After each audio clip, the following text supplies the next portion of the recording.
Hey everyone, Colin Shadwell back with another throwing tutorial. This time I've got a very interesting one. I was asked to make a dog bowl by request as a gift for a birthday present. So I'm giving it my first shot here.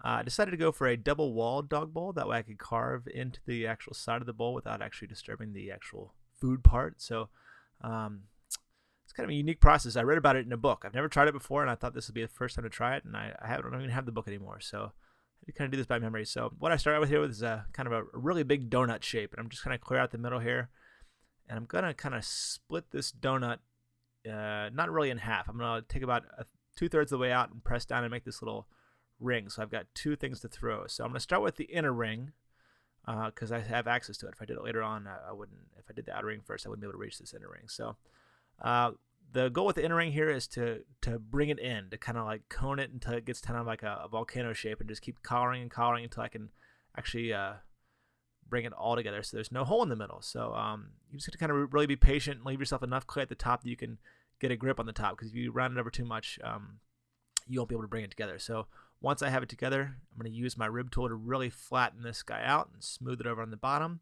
You got to make sure you have enough clay in the middle. You don't want to like just barely get there. Make sure you have enough, because you can always carve away what you don't need. And now I'm going to work on the outside. So it's just making sure that your wheel speed is slow. If you go too fast, then this whole thing will flare out. And then trying to get the height of the rim higher than the bottom of the bowl here. So I'm kind of doing a combination of flattening the bowl and raising the rim until I can get what I want here. So it's just below the rim here, smoothing over the edge. And then once I have it where I want it, I can let this dry for a while until the outside rim is dry enough that I can turn the whole thing over and flip it, which I will do in just a second here. Here I go.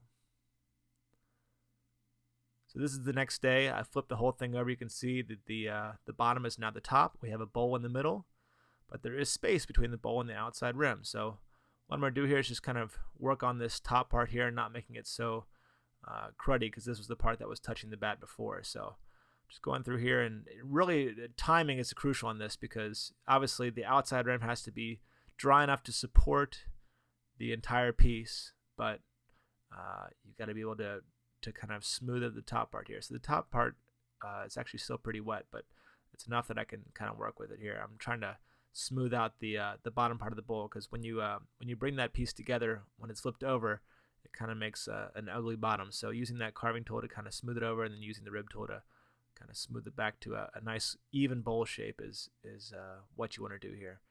So now that I have it kind of where I want it, it's pretty much done except for the decorative part, which I'm actually going to I'm going to carve the dog's name out of the side here. And this dog is Bailey. This is my sister-in-law's dog, and this is going to be a gift for her birthday. So Bailey is a beautiful husky with beautiful blue eyes, and I hope that she will like this bowl as much as I like making it. So with these carve outs here, you'll see that I'll be able to carve into this, and there's that space, there's that gap that exists between the bowl itself and the actual outside rim here. So with these letters, again, it's just critical on timing to make sure that you're not too wet and not too dry, and being really careful, especially with the E here. I went ahead and like carved out the middle part here, because there's some delicate parts on this E here that I want to make sure that I don't have to like break off. So just thinking about cutting before you cutting it. That old measure twice and cut once rule applies to the clay too. So once I have that, the Y is pretty easy to cut out.